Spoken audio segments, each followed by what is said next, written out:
Yo, what's going on, guys? Welcome back to a brand new video on the channel. And inside of today's video, we're going to be taking a look at the best brawlers to draft in general. So a lot of these brawlers are just going to be good because they can't really be countered. Of course, some of them are going to be meta, but I'm going to just go through my reason as to why they're so good in drafts. So of course, we might win this one because we've got OP on our team. Of course, it's really good. But the first brawler is Angelo. So Angelo is really good in draft, of course, because he's a sniper that doesn't really get countered by too many things, in my opinion. He's got very fast movement speed. He's got, of course, a really good range and an attack that deals so much damage. Two really good gadgets. This gadget that I'm using right now is actually like really broken for pro play, and I think the only like counter to Angelo, actually, in my opinion, is either the map pool. So whether it's a really grassy map, of course, you wouldn't go Angelo there. Or, of course, it's the user. So if you're missing a lot of shots, you're not the best at sharpshooters, of course, Angelo might not be for you. This call is really annoying. I hope he's going to go for... Oh, how have I missed two gadgets there? That's embarrassing. But yeah, Angelo, again, I don't really see how you're going to counter him. Yo, OP is so good. I know I'm fully glazing right now. He's so good. So good. And we're going to win this game quite easily because the teammates are just really annoyed at each other. But literally the first game was just so easy. I'm just going to get a kill there because why not? Try and increase my KD. I missed it. I missed the super on the safe. That's how bad I am right now. But Angelo, I don't think there's like any more reasoning. Like, seriously, he's so good in knockout, bounty, gem grab, all of the heist maps outside of hot potato. He's going to be really good. Look at this. Our random went 1 and 7.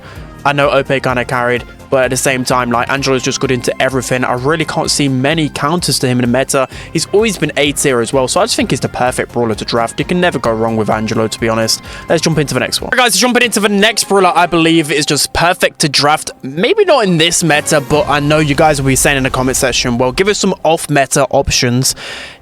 You know, that's just decent all around. So that's going to be Bo. So I know Bo is like D tier. I think in the right hands, he can be like C tier. I think it's like...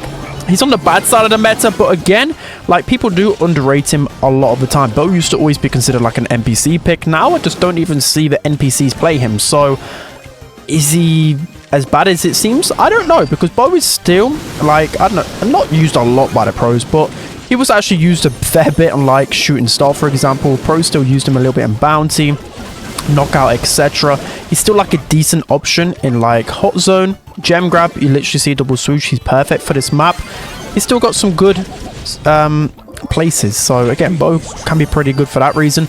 But yeah, outside of the meta, the reason why I really like Bo is, I don't know, maybe soon he's going to get a hyper charge. That's also a thing, by the way. Like, I know he hasn't got a hyper charge yet, but you know, it's not going to be too long till he gets one, right? Let's try stay alive against this Janet. Here we go. We should be able to kill her. Nice. And we've got to let the Sandy not get in. I mean, Sandy's probably going to... okay, no, we didn't die there. But as I was saying, gem carrier, decent. Not going to be like one of the best, but like, you can play Bo. If you're a good Bo, you can definitely still do all right, because he's got a decent amount of damage. Like, he's got good damage output, so he's okay as a gem carrier. He's good in knockout because of the mines. You can rewind back to, like, I think it's last year. He was played, I think, a little bit at the beginning of the BSC season in knockout because of his bow mines can be good at the later stages. I have no idea how we managed to kill that Janet there. Janet's hypercharge is broken, by the way. Of course, bounty again, like I said, like, if you see my streams, I've actually played Bo a few times on like hideout, a few situations where you're kind of unsure where to go. Well, Bo kind of can fill that void sometimes, weirdly enough.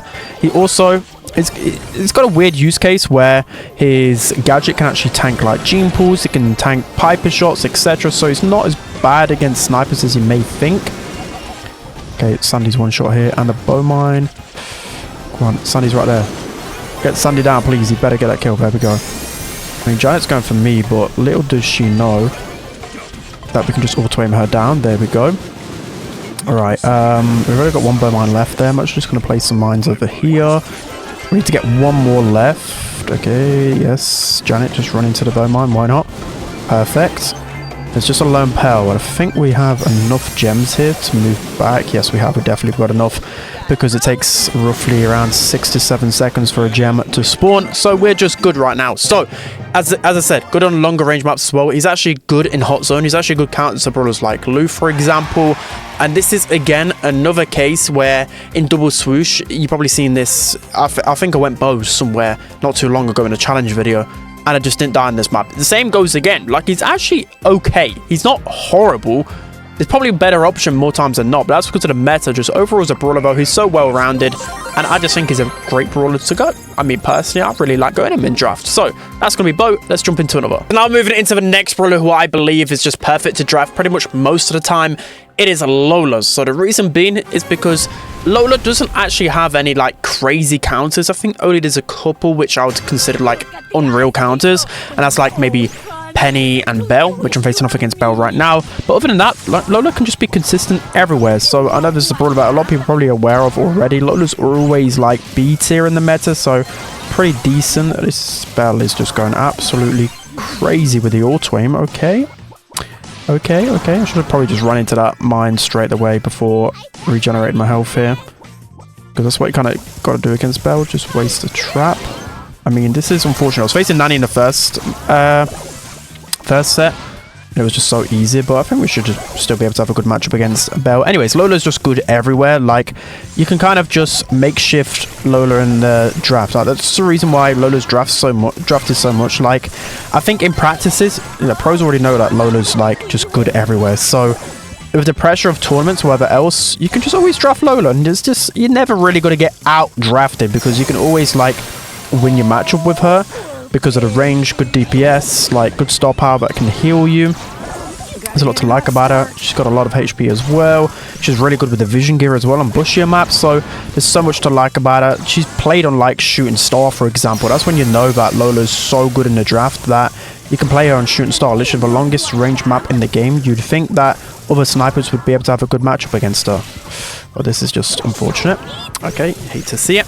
But yeah, again, Lola, you're not going to have any like crazy stats. You're not going to be like always carrying in your games, but you're just always going to be like, well, we've got Lola, like, what can they do to outdraft you? There's not really anything other than, again, Lola and Belle, Penny and Belle.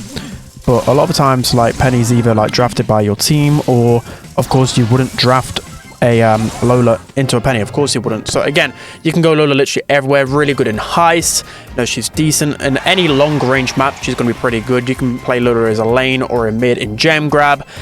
Again, long range maps, always go Lola. So she's one of the most played brawlers just for the reason why because she's so flexible. So definitely recommend drafting her a lot more in your drafts. So now moving on to the next brawler who you should be drafting pretty much all of the time when you're playing ranked. It has to be Belle. So you probably heard me talk about Belle in previous videos about how consistent she is. She's one of the most flexible brawlers in the game. She's always in the A tier. But this was further proved when I did a video not too long ago. I think I was discussing like the win rates and play rates of a lot of brawlers in the meta. Belle was, I believe, in the top 7 if I remember correctly by the pros. So people were surprised by this, but I just wasn't. Belle is still such a good brawler in the meta. Ever since she got the hypercharge, she's just been even more consistent. She's just good into everything. There's like hardly any counters to Belle. I think even snipers aren't even like the best counters to Belle, because you can still counter those snipers a lot, because you just need that first tap. Once you get one tap, you get that shield, and then you can start to go on the aggressive. The good thing about her as well, her super is going to be good against tanks, good against everything, but of course better against tanks. What I like about her in draft as well, what a lot of people do is, I wouldn't recommend buying the grounded star power, but they switch to grounded star power. Like for instance here, if I go Belle early on, people might think, oh well, assassins can counter Belle. Well, no, you can switch over to the grounded star power and it literally hard counters. So I would say the biggest counters are assassins, but she's got a star power for that, so just bear that in mind. I absolutely love Belle. You can go her everywhere. Knockout and bounty you go pretty much all the time. I think knockout might be her worst mode, to be honest, when you think about it, just because, wait, there's someone on his own there. There's a Leon.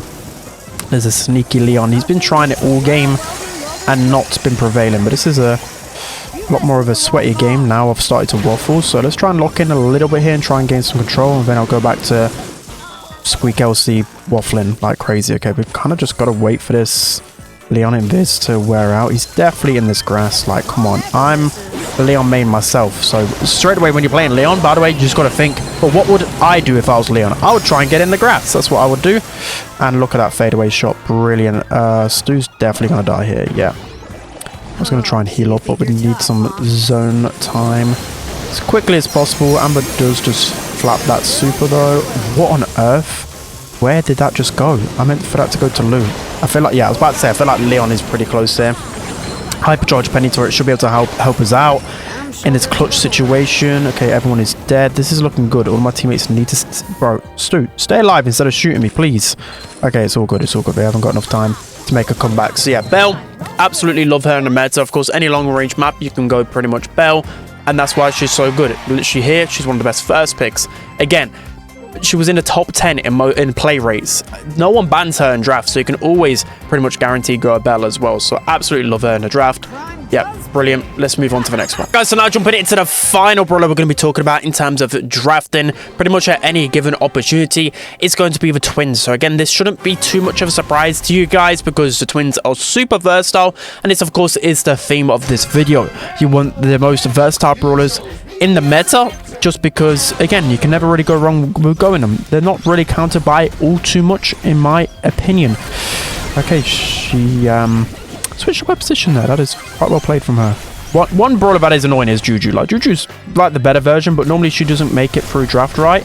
So, yeah, of course, Juju would be like the perfect brawler, but we're just trying to be reasonable here. You can't always go Juju into everything. So, yeah, this is bad.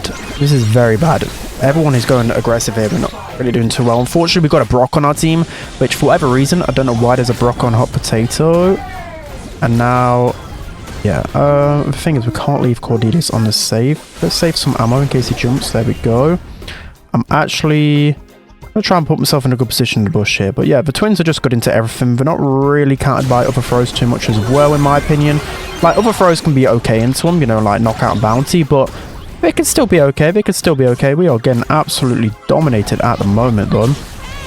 Hoping like maybe one Colette Super can be the difference maker here. We've got to be careful of Juju. She can literally just click green button and run into our face and auto aim. So always bear that in mind with Juju. Just, especially when she gets into a bush, just presume that she's going to go invisible straight away. Right, we have our super here in case we want to defend ourselves against Cordelius. I mean, our teammates are doing more than enough right now. I don't know how we've managed to finish the game there, to be honest. We didn't really participate too much. But the twins are good at everything. Seen by the stats, I'm just a good cleanup brawler. And no one wants to face off against the twins down the lane. They are very annoying. The super can help them against aggression with a star power, etc. There's a few other brawlers as well that I'll quickly run through. The likes of Penny. Of course, Penny is very, very good in the meta. You've got Max, Buster. Buster is a tank, which is actually just pretty good into everything. Not a lot of counters. Artie, Amber, Sandy, and Cordelius. So there's a lot of options here. So a lot of these are going to be like B-tier minimum, but there's also a couple that I mentioned that are lower, like Bo, for example. Lola tends to sometimes go into C tiers, so there's a couple of good options as well that aren't particularly meta, but a lot of these brawlers will stay meta for a long time. Anyways, that's enough waffling for now. Hope you guys enjoyed the video. Don't forget to like, comment, and subscribe, and I'll see you guys next time.